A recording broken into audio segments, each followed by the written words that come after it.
If my best friend was drinking every day and wanted to break the habit without getting sober, here's what I'd tell her. I'm Colleen, and I'm a drinking coach with a master's degree, certifications in addiction and recovery, and over 5,000 hours helping high-achieving professional women permanently reduce their alcohol consumption by 80%.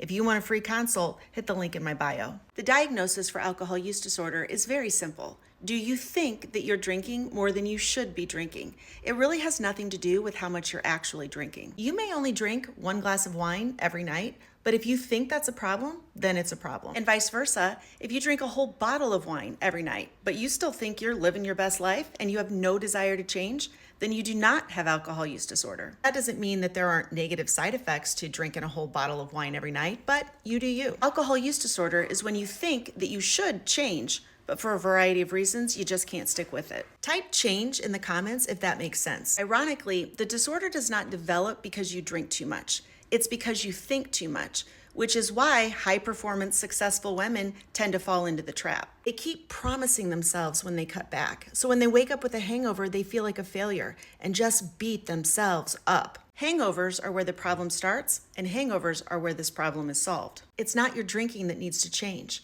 It's how you respond to yourself when you think you failed.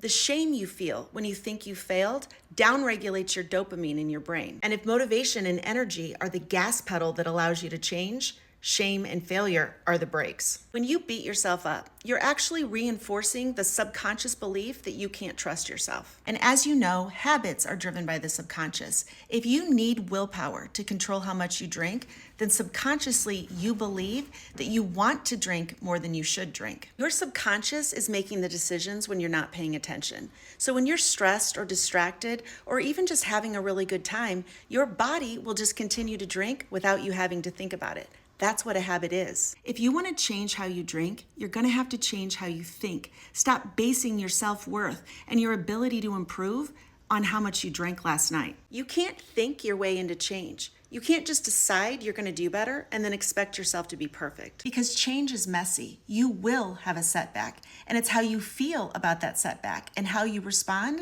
that determines whether or not you'll have the motivation and energy to keep trying. Type change in the comments if this makes sense. And hit the follow so I show up in your feed, and save this video so you can find it again.